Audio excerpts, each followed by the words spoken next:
Millions of Hindus will be swimming in the Ganges this week for the annual Magh Mela festival, just as they have for years. But it's not a pleasant swim. The Ganges is one of the world's most polluted rivers. That isn't just a problem for swimmers. More than 500 million people depend on the Ganges as their main source of water. And despite a multi-billion-dollar cleanup initiative that India announced in 2014, the river hasn't gotten any safer for them.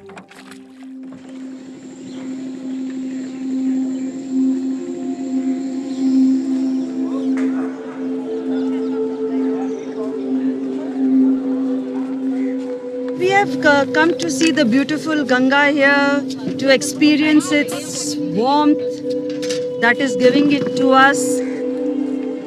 Tell me about the spiritual significance that you feel. It cannot be said, it is to be felt.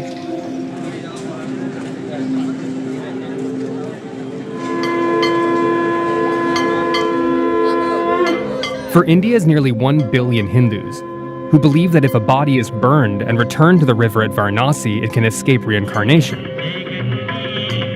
the Ganges is one of the most sacred places on earth, but it's also one of the most polluted.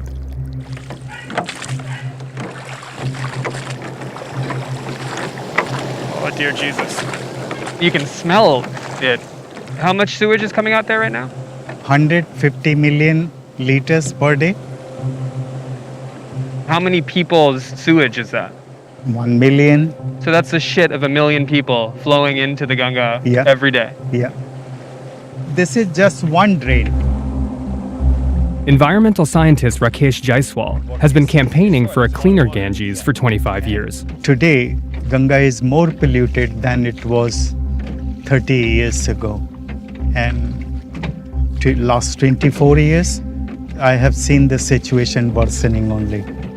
No improvement at all.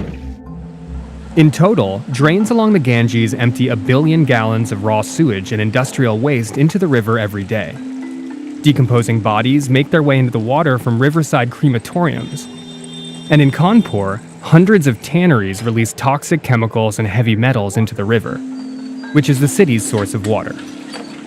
Half of Kanpur city, including me, was getting drinking water from River Ganga.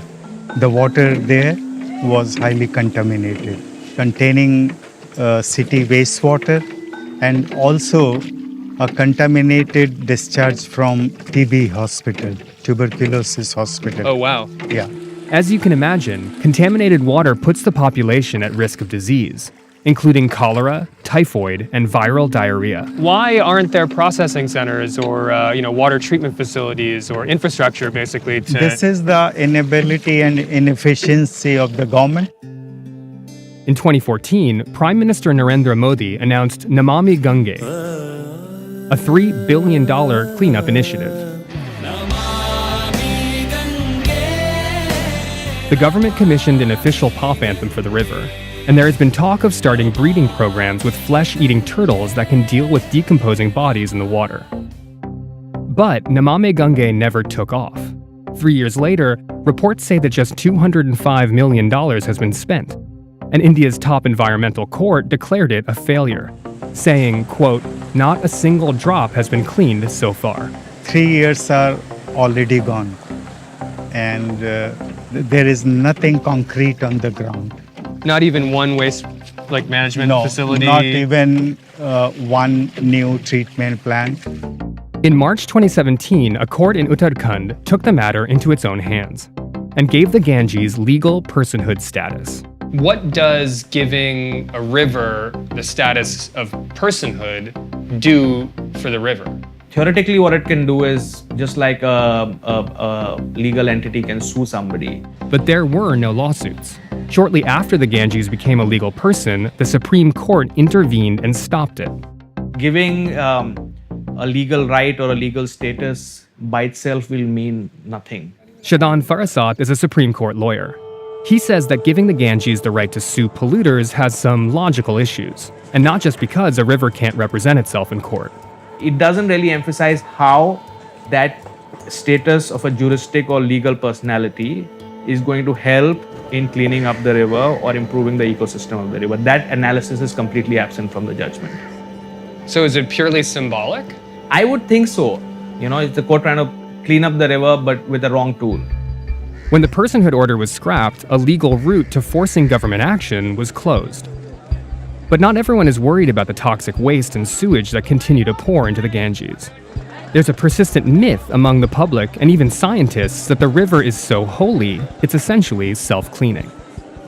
If you drink the water, then it will help in improvement of your health. B.D. Tripathi is a professor and former expert for the National Ganga River Basin Authority, the agency responsible for overseeing the implementation of Modi's cleanup program.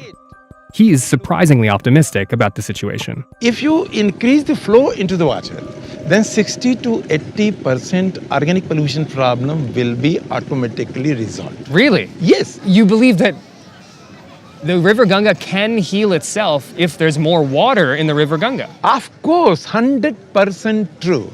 If water is there, if flow is maintained, Ganga will solve its own pollution problem. Dilution is the solution of pollution. So we can still Simply, dump sewage into tannery waste? Yes.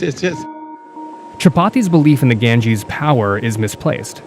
Industrial waste accumulates in the environment over time and can't simply be diluted. Still, the river's pollution isn't stopping people from going to the Ganges to be cleansed. So you're not sort of bothered by the pollution? No, not good. Have you guys taken a dip? I can go do it right now. I'm so fond of Ganga. You would hop in right now. Yeah, I love Ganga.